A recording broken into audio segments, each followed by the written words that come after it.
प्रधानमंत्री नहीं, राष्ट्रपति जगन्नाथ जी को क्यों कहा? हो सकता है व्यक्ति ने द्वारिकाधीश के दर्शन नहीं किए होंगे, हो सकता है उसने बद्रीनाथ जी के दर्शन नहीं किए होंगे, लेकिन हिंदू घर में जन्मा है, सनातनी व्यक्ति है, ऐसा हो ही नहीं सकता कि चित्र में भी उसने जगन्नाथ जी नहीं देखे। जगन्नाथ जी का दर्शन सबने किया है, सबको हुआ है। जगन्नाथ चकानैन लीला चलवारे, तू न संभाले तो हमें कौन संभाले। जगन्नाथ चकानैन लीला चलवारे, तू न संभाले तो हमें कौन संभाले। गाओ जगन्नाथ जगन, गाओ एक एक शब्द गाओ हमारे साथ। हे जगन्नाथ चकानैन, जगन्नाथ चकानैन लीला चलवारे, तू न संभाले तो हमें कौन संभाले। हे तू न संभाले तो हमें कौन संभाले। हो मेरी ये नैया है अब तो तेरे हवाले, मेरी ये नैया है अब तो तेरे हवाले। हाँ मेरी ये नैया है अब तो तेरे हवाले, मेरी ये नैया है अब तो तेरे हवाले। ओ तू न संभाले तो हमें कौन संभाले। ओ तू न संभाले तो हमें कौन संभाले। हे जगन्नाथ चकानैन, इतनी संख्या में बैठे हो, एकादशी भी नहीं है, सोमवार भी नहीं है, काय बात को व्रत है आपको? अरे आज तो हम बताएं सुबह से नृत्य करने की इच्छा हो रही है, इतनी याद आ रही है जगन्नाथ जी की कि काश वहां होते। अच्छा एक बात बोलें, पहले हमने बनाया था ऐसा क्रम, इससे पूर्व चंडीगढ़ की कथा स्थगित की थी, तो महाराज जी से मैंने कहा, मैंने महाराज जी एक सप्ताह पहले हो जाएगी कथा। तो महाराज जी बोले क्यों? मैंने कि मेरा मन है कि मैं महाप्रभु जगन्नाथ जी की रथ यात्रा में रहूं। तो महाराज जी बोले भैया होटल खाली नहीं है यहाँ पर पहले की डेट में, तो वो सब बुकिंग हो गई है। तो हमने कहा ठीक है, तो फिर हरिद्वार में ही जगन्नाथपुरी बनाएंगे, लेकिन आप लोगों के बल पे नहीं बनेगा ये। मैं राम जी हम लोग ही मिलके बना लें, आप लोगों, आप तो हरिद्वार ही रहो, चुपचाप धीर गंभीर बिल्कुल वैराग्य भाव में ही रहो। अगर जगन्नाथपुरी वाले बनोगे तो भुजा उठा करके, खड़े होके नहीं, भुजा उठा करके। ओहो जगन्नाथ चकानैन, ओ जगन्नाथ चकानैन, ओ लीला चलवारे, तू न संभाले तो हमें कौन संभाले। हे तू न संभाले तो हमें कौन संभाले।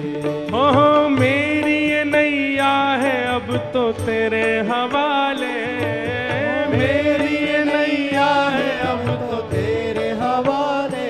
हे मेरी ये नैया है अब तो तेरे हवाले, मेरी ये नैया है अब तो तेरे हवाले। क्योंकि तू न संभाले तो हमें कौन संभाले। तू न संभाले तो हमें कौन संभाले। हे जगन्नाथ जगन्नाथ जगन्नाथ चकानैन चकानैन चकानैन लीला चलवारे, तू न संभाले तो हमें कौन संभाले। हे तू न संभाले तो हमें कौन संभाले। हाँ तू न संभाले तो हमें कौन संभाले। तू न संभाले तो हमें कौन संभाले। हाँ तू न संभाले तो हमें कौन संभाले। तू न संभाले तो हमें कौन संभाले। श्री जगन्नाथ महाप्रभु की जय। आज विश्व के महाप्रभु श्री जगन्नाथ जी रथ आरूढ़ हुए हैं। बलभद्र और सुभद्रा संग विराजे ब्रज के नाथ। बलभद्र और सुभद्रा संग विराजे ब्रज के नाथ। रथ आरूढ़ भये नंद नंदन। रथ आरूढ़ भये नंद नंदन। रथ आरूढ़ भये नंद नंदन। रथ आरूढ़ भये नंद नंदन। हो कहलाए जगत के नाथ। वृंदावन प्यारो वृंदावन। वृंदावन प्यारो वृंदावन। हे श्री वृंदावन मेरो वृंदावन। श्री वृंदावन मेरो वृंदावन। यही भाव है।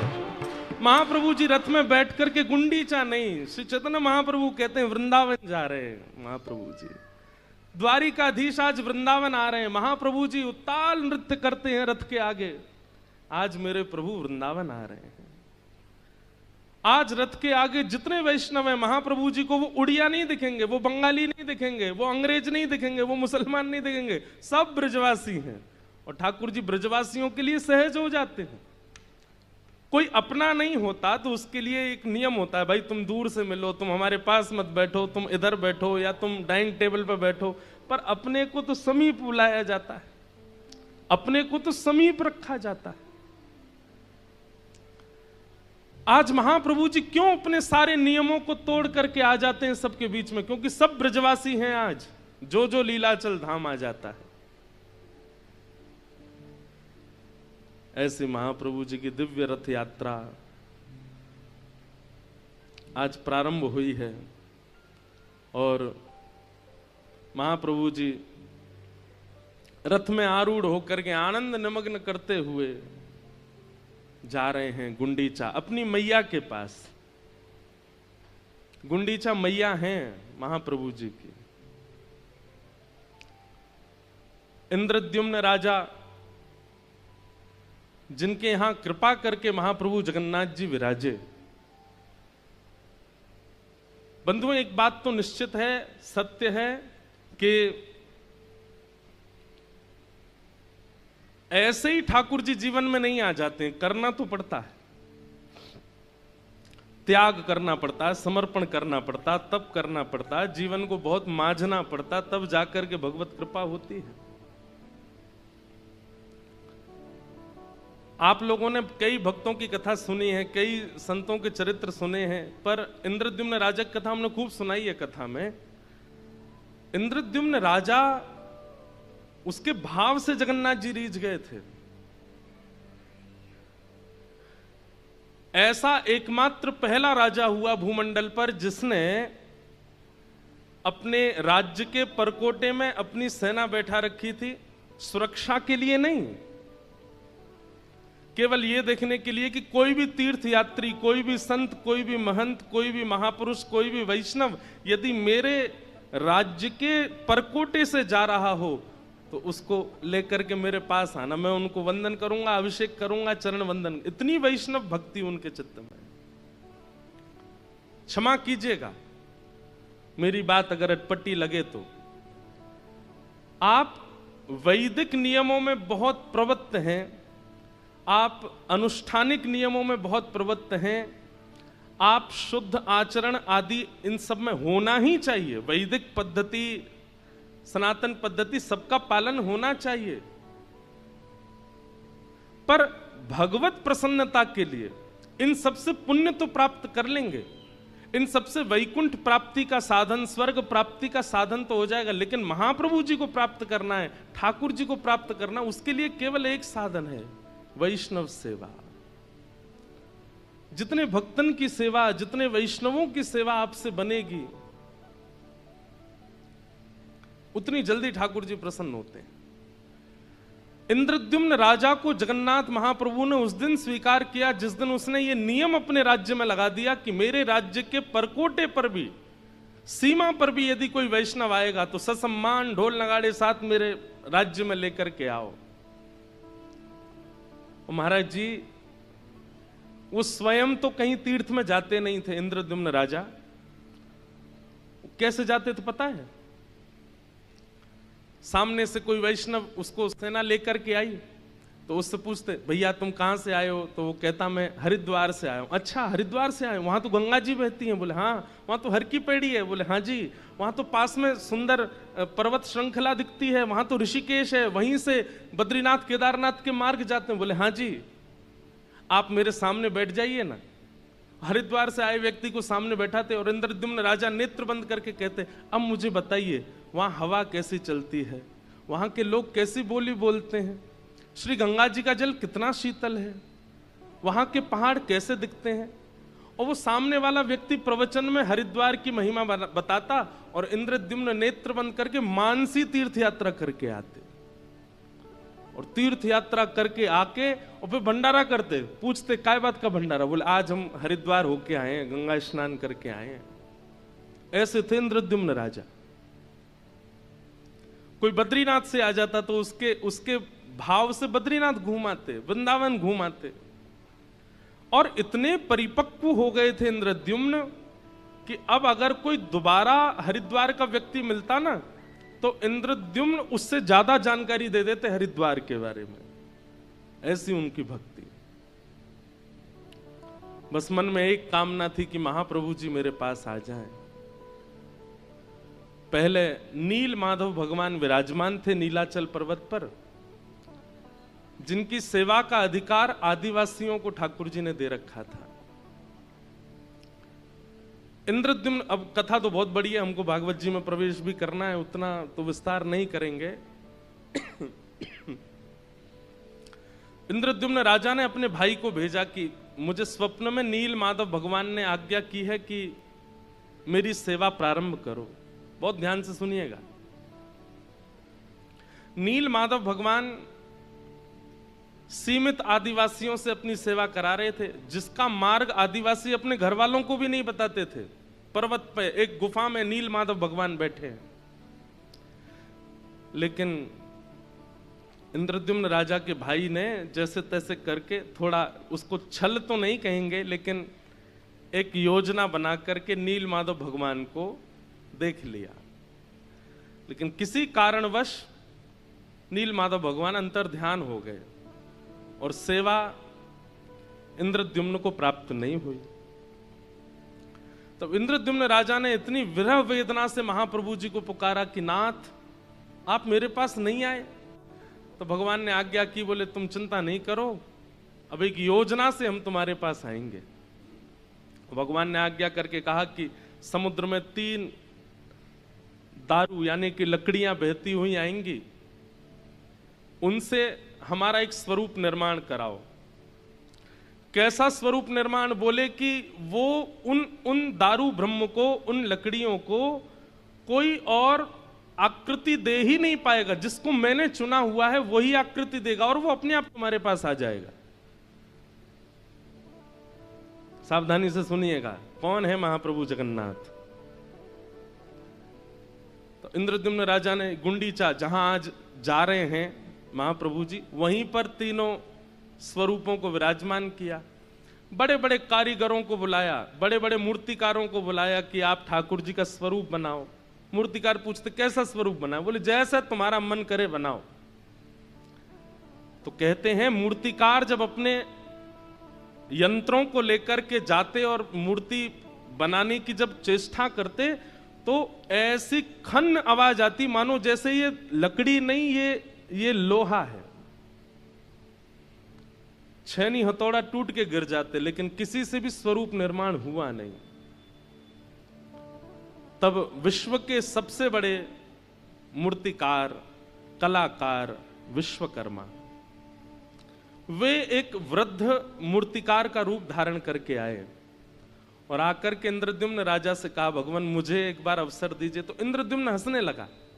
इतने बड़े बड़े कलाकार बंगाल के, उड़ीसा के, आदि आदि क्षेत्रों के सब हाथ खड़े कर गए। आप तो वयोवृद्ध हैं, आप तो शमशान में लकड़ियां बाट देख रही हैं, आप कहां जाओगे? बोले नहीं, आप एक बार मुझे अवसर दीजिए। गुंडीचा महारानी बोली, जब इतनों को अवसर दिया तो इनको भी दीजिए। राजा बोले ठीक है, आप जाइए, बनाओ, ठाकुर जी का स्वरूप बनाओ। जैसे ही आज्ञा प्रदान की तो विश्वकर्मा ही थे, उन्होंने कहा मेरा एक, फिर मेरी बात माननी पड़ेगी। बोले क्या? बोले आप मूर्तिकार के सिर पर खड़े होके बैठते हो, देखते रहते हो कैसा बनाओगे, क्या करोगे, ये सब नहीं, मुझे एकांत दीजिए। और 21 दिनों तक आप भीतर नहीं आएंगे, मैं अकेले बैठ करके ठाकुर जी का स्वरूप बनाऊंगा। इतना उत्सुक है इंद्रद्युम्न राजा, वो कैसे छोड़ दे ठाकुर जी को अकेला। उसने कहा कि ये तो नहीं होगा, मुझे कैसे पता चले क्या चल रहा है क्या नहीं। बोले तुमको पता भी नहीं करना है भाई, मातृ गर्भ में बालक 9 महीना रहता है। अब पिता की पहले दिन ही इच्छा हो जाए मुझे तो देखना है कैसा, कैसे दिख जाएगा भाई, वो तो 9 महीना में निर्माण होगा तभी तो उसका दर्शन होगा, वो बालक है कैसा। प्रतीक्षा तो करनी पड़ेगी, और बाकी भीतर से कुछ ना कुछ आवाज तुमको आती रहेगी छेनी हथौड़ा की, उससे समझ जाना ठाकुर जी निर्माण हो रहा है। इंद्रद्युम्न राजा रोज सुबह उठ जाता और बाहर कान लगा करके बैठा रहता, और जैसे जैसे अंदर से आवाज आती खुश होता, मेरे ठाकुर जी का निर्माण हो रहा। पहले ही व्यवस्था कर दी, बाहर सजाने लग रहा नगरियों को, बड़े बड़े ब्राह्मण बुलाए, बड़े बड़े संत बुला लिए। बोले क्या बात है? बोले उत्सव होगा ठाकुर जी। कब होगा? बोले बस जैसे ही बन जाएंगे ठाकुर जी फिर उत्सव होगा। और एक दिन हुआ, अंदर से कोई आवाज नहीं आई, घबरा गया इंद्रद्युम्न, दौड़ करके खोल दिया द्वार को। तभी देखता है कि सारे जो यंत्र थे बनाने की मूर्ति वो सब नीचे पड़े हैं, और वो वृद्ध वहां है ही नहीं, दिख ही नहीं रहा है, दूर सब जगह देख लिया। और तभी सामने नजर उठा करके देखा तो जन्म वेदी, गुंडीचा में जन्म वेदी, मतलब जहां ठाकुर जी जगन्नाथ जी पहली बार प्रकट हुए, जहां आज जा रहे हैं ठाकुर जी, उसके ऊपर जैसे ही देखा तो महाप्रभु जगन्नाथ, बीच में सुभद्रा जी और इधर श्री बलराम जी महाराज। आपने तो ताली बजाई पर इंद्रद्युम्न तो रोने लगा, ये कैसे परमात्मा, इनके तो हाथ ही नहीं बनाए, इनका मुख ही नहीं बनाया, मैंने कैसे त्रिभंगी ठाकुर जी देखे, मैंने कैसे पौढ़ानाथ देखे, मैंने कैसे खीर चोरा गोपीनाथ देखे, ये कैसे ठाकुर जी का निर्माण।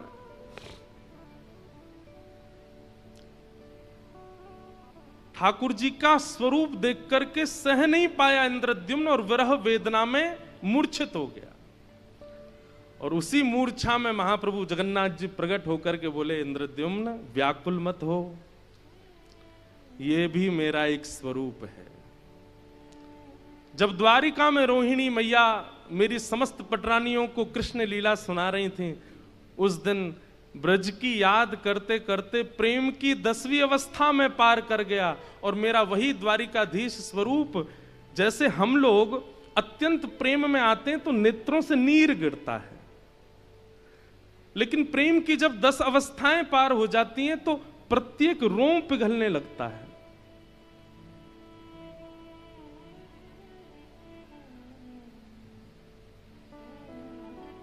प्रेम की 10 अवस्था होती हैं।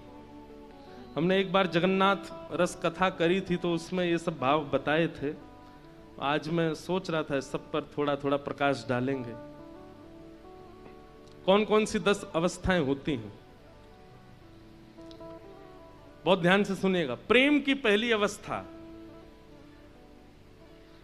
प्रतिकूलता भी अच्छी लगती है। किसी को पहली बार जब प्रेम होता है, और मेरी हाथ जोड़ के प्रार्थना जितने भी युवा बैठे हैं, आजकल के छोरा छोरी वाले प्रेम में मत जाना, उसमें इन सब बातों को मत घटाना, ये ठाकुर जी के संबंध की बातें हैं। हाँ? प्रेम की पहली अवस्था क्या है? प्रतिकूलता भी प्रिय लगती है।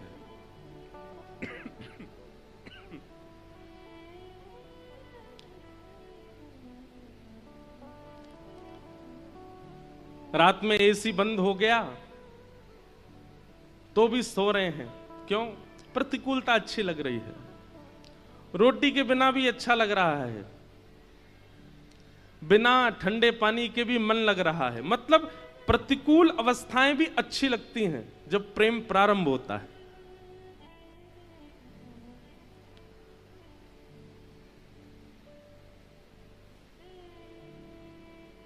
किसी का नया नया ब्याह होता है, उसको सब अच्छा ही अच्छा लगता है। फिर क्यों? प्रेम का प्रारंभ है। कुछ समय बाद फिर नानी याद आती है। आपको ज्यादा अनुभव है, हमको तो है नहीं है। तो प्रेम का प्रारंभ जब होता है तो प्रतिकूलता अच्छी लगती है। ये प्रेम की पहली अवस्था। प्रेम की दूसरी अवस्था क्या है? प्रेम की दूसरी अवस्था में परीक्षाएं प्रारंभ होती हैं। कैसी परीक्षा? ये मुझसे प्रेम करते हैं कि नहीं, इनकी परीक्षा लेकर के देखो। ऐसे ठाकुर जी परीक्षा लेते हैं, ये इतना राधे राधे करता है, इतना राधा रमण बोलता है, किसी परीक्षा लेकर के तो देखो। केवल अनुकूलता में ही मेरा नाम जपता है कि परीक्षाओं में भी मेरी स्मृति बनेगी? तो प्रेम की दूसरी अवस्था क्या होती है? परीक्षा प्रारंभ होती है। धीरे धीरे परीक्षा लेना शुरू। जिनमें परीक्षा ना हो वो प्रेम नहीं है, परीक्षा होती है। प्रेम की दूसरी अवस्था क्या है? मान, रूठना, मनाना, मुंह फुला लेना, थोड़ा समझाना। ठाकुर जी मान करते हैं। जिसने प्रेम लक्षणा भक्ति से ठाकुर जी की सेवा करी होगी, उससे ठाकुर जी रूठते भी हैं, उसे ठाकुर जी मनाते भी हैं।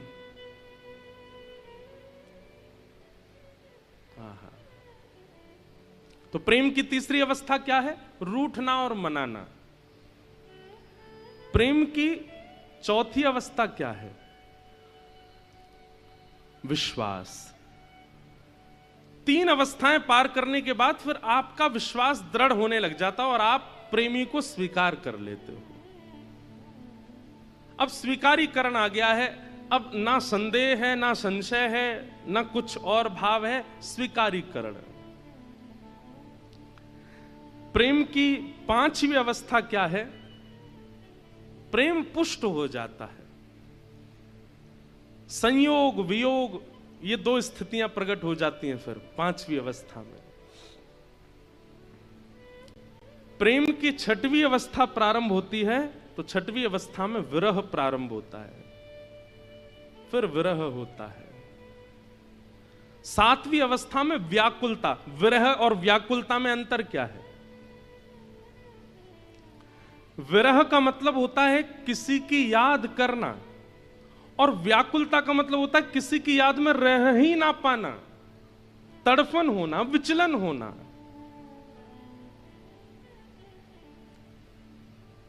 एक होता है कि मुझे जल मिल जाता, जल होता तो मैं पी लेता, थोड़ा गला ठंडा हो जाता। लेकिन एक होता है कि बस भाई अब तो जल ही चाहिए और कुछ नहीं चाहिए।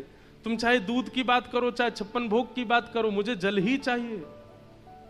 ये व्याकुलता, ये व्याकुलता प्रेम की सातवीं अवस्था है।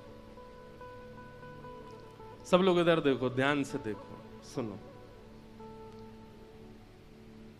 प्रेम की सातवीं अवस्था व्याकुलता।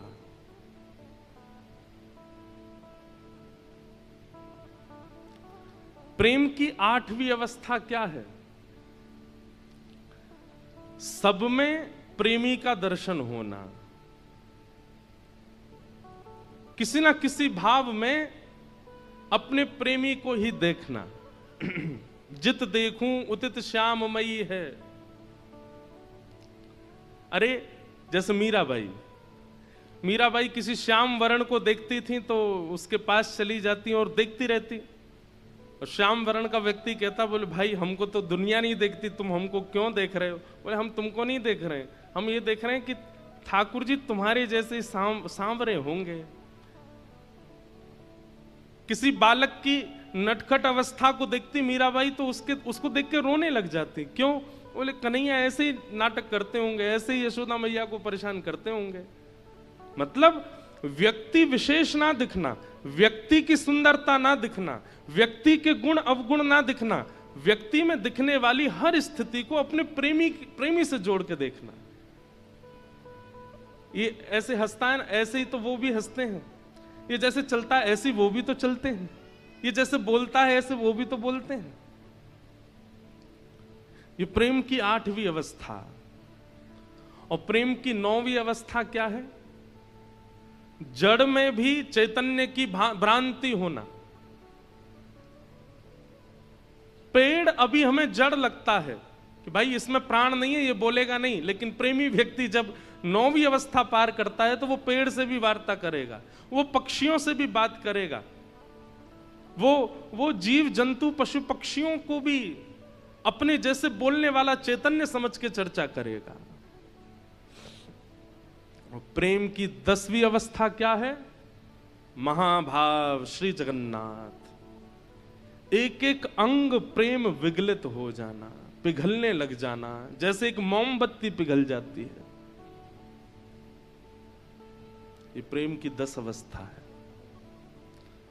हम आप सब लोग प्रेम की 2री 3री अवस्था से ऊपर नहीं जा सकते, लेकिन द्वारिकाधीश 10वीं अवस्था पार कर गए थे द्वारिका में, तब जगन्नाथ रूप प्रकट हुआ। और ये सारी बातें मैं आपको बता रहा हूं, लेकिन इंद्रद्युम्न के स्वप्न में स्वयं जगन्नाथ जी बता रहे हैं, अरे इंद्रद्युम्न, ये स्वरूप को देख करके तुम व्याकुल मत हो, ये मेरा प्रेम विगलित स्वरूप है। ब्रजवासियों की याद में, श्री किशोरी जी की याद में, ब्रज की याद में जो मेरा स्वरूप प्रेम विगलित हुआ, वही जगन्नाथ बन के तुम्हारे पास आया है। अरे तुम सबसे बड़े भाग्यशाली हो। बहुत ध्यान से सुनिएगा हमारी बात। त्रिभंग लली राधा रमण वृंदावन में है, पर त्रिभंग लली स्वरूप ठाकुर जी का गोलोक धाम में भी है। धनुषधारी ठाकुर जी अयोध्या में है, पर धनुषधारी ठाकुर जी साकेत में भी हैं। शंख चक्र गदा पद्मधारी ठाकुर जी दक्षिण में हैं, बद्रीनाथ में हैं, परंतु ये वैकुंठ में भी हैं।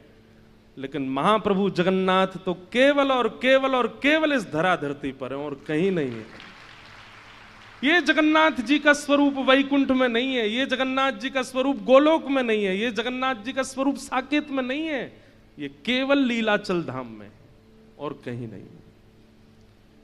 इसलिए लीलाचल धाम की इतनी महिमा है, क्योंकि देवताओं के पास भी त्रिभंग लली स्वरूप तो है, धनुषधारी स्वरूप तो है, शेषशाही स्वरूप तो है, चतुर्भुज स्वरूप तो है, पर जगन्नाथ ये तो केवल हमारे भारत में, ये वैकुंठ में भी नहीं है।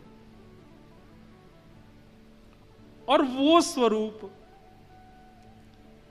रथ यात्रा करते हैं, रथ पर आकर के निकलते हैं सभा के बीच से। और ऐसे महाराज, जैसे आज सुबह मैं देख रहा था जब महाप्रभु जी उतर के आ रहे थे अपने श्री मंदिर से, तो मेरे मन में एक भावना आई, गलती हो जाए तो क्षमा। ऐसा लग रहा था महाप्रभु जी को देख के जैसे कोई हाथी मतवाला हो गया हो और हजारों महावत उसको संभाल रहे हो, फिर भी उनके चंगुल से निकल करके अपने भक्तों के पास जाने को आतुर हो रहे हो। ऐसे महाप्रभु जी लग रहे थे, जैसे कोई हाथी मतवाला हो गया हो, अब अनकंट्रोल्ड हो गए हैं।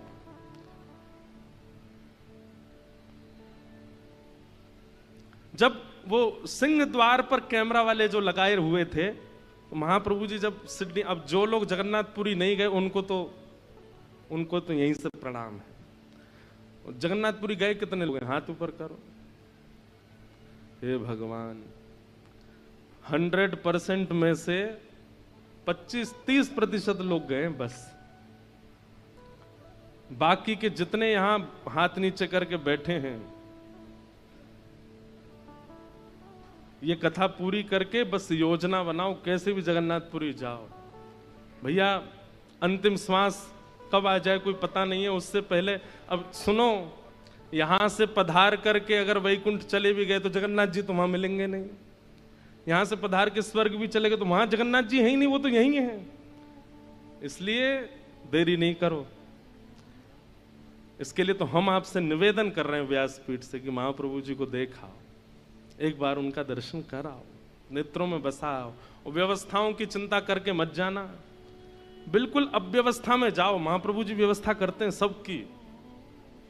जो व्यवस्था करके जाते हैं ना, उनकी व्यवस्था उनके हाथ में होती है, और जो बिना व्यवस्था के जाते हैं, हम आपको सच बता रहे हैं, महाप्रभु जी व्यवस्था करते हैं उनकी। जाइए एक बार मिल के आ जाओ। साक्षात श्री कृष्ण यदि धराधाम पर कहीं हैं तो वो लीलाचल धाम में है, वो जगन्नाथ महाप्रभु। उनको आप कहेंगे तो क्या राधारमण जी नहीं है, तो बिहारी जी नहीं है, बद्रीनाथ भगवान नहीं है?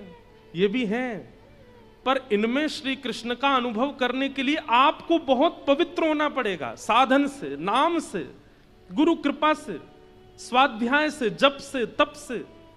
तब जाकर के इन क्षेत्रों में आप कृष्ण को अनुभव कर पाओगे। लेकिन आप जैसे हो वैसे चले जाओ, लीलाचल में जो जगन्नाथ है वो आपको कृष्ण ही दिखेंगे, वो वैसे ही है। उनके लिए कोई साधन करने, वो कलिकाल के ठाकुर हैं। कलयुग में जो सबसे ज्यादा सारे उसने दुर्गुण अपना रखे हो, वो भी आ जाओ, महाप्रभु जी उसको भी गले लगाते हैं। आप जैसे समय मिले, जितने लोगों ने हाथ नहीं खड़े किए सब जाना। हम तो यहां से कथा पूरी करते ही जा रहे हैं जगन्नाथपुरी। 2-3 दिन मिल रहे हैं हमको, बीच में सीधे जाएंगे ठाकुर जी की पहुंडी यात्रा और गुंडीचा मंदिर में ठाकुर जी का दर्शन करके फिर आएंगे वृंदावन गुरु पूर्णिमा उत्सव। तो भगवान ने इंद्रद्युम्न को आज्ञा की, बोले अरे पगले, तू पागल, तू क्या मूर्छित होके गिर गया? ये स्वरूप केवल तेरे पास है, ये वैकुंठ में भी नहीं है।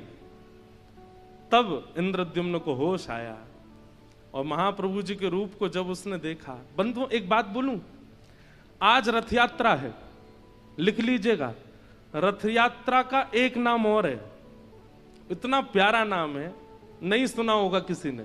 क्या नाम है पता है? नैन उत्सव। क्या नाम है? नैन उत्सव। आपको पूरी रथ यात्रा में केवल 2 नैन ही दिखेंगे और कुछ नहीं दिखेगा, इसलिए इस उत्सव का नाम ही है नैन उत्सव। महाप्रभु जी के आपको किलोमीटरों दूर से भी रथ को देखेंगे, और रथ के भीतर जब झांक के देखेंगे तो पंडा पुजारियों के मुंड दिख रहे होंगे, किसी के शरीर दिख रहे होंगे, पर आपको महाप्रभु जी दिखें चाहे नहीं दे, नैन जरूर दिख जाएंगे। इसलिए इस उत्सव का नाम है नैन उत्सव। आपके और उनके नैन ही मिलेंगे, इसलिए इसका नाम ये नैन उत्सव है। स्नान पूर्णिमा का दिन था, जिस दिन महाप्रभु जी का रूप प्रकट हुआ। कलशों से स्नान कराया गया। ठाकुर जी बीमार पड़ गए, स्नान करते ही ठाकुर जी बीमार हो गए। फिर उसके बाद कुछ दिन तक ठाकुर जी चिकित्सा लेते हैं, और फिर आज द्वितीया के दिन महाप्रभु जी रथ में विराजमान होके गुंडीचा जाते हैं। अब इसके पीछे लीला क्या है?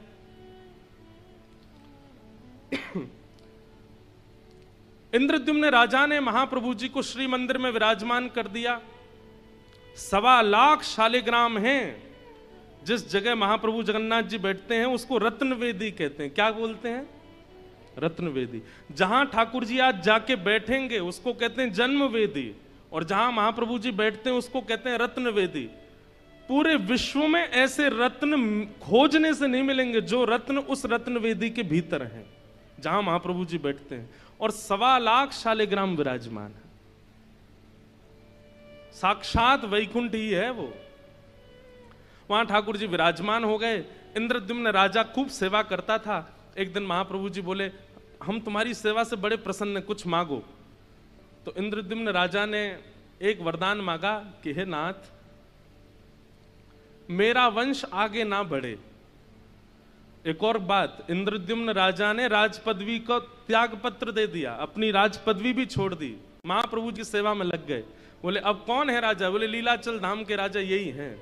और एक बात कहें, बिना मुकुट के राजा। पहले ऐसे राजा हैं जो मुकुट ही नहीं पहनते।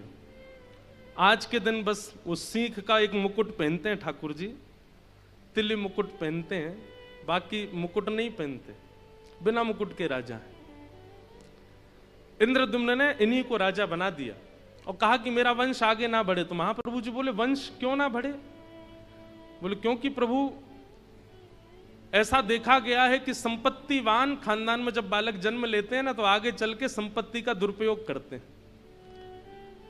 एक तो मैं वैसे ही राजा हूं, मेरी इतनी संपत्ति, ऊपर से आप भी आ गए तो और संपत्ति बढ़ेगी, कहीं बालक दुरुपयोग कर ना दें उसका, इसलिए मैं चाहता हूं बस मैं ही अंतिम रहूं। महाप्रभु जी बोले ठीक है। थोड़ी देर बाद गुंडीचा मैया आई। महाप्रभु जी ने उनसे भी कहा, बोले हम तुम दोनों से बहुत प्रसन्न हैं, हम राजा से तो मिल लिए, अब तुम बताओ तुमको क्या चाहिए।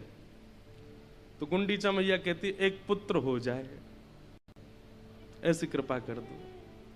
महाप्रभु जगन्नाथ जी बोले वाह, पति बोल के गया कि वंश ही आगे नहीं बढ़े और पत्नी कह रही एक पुत्र हो जाए।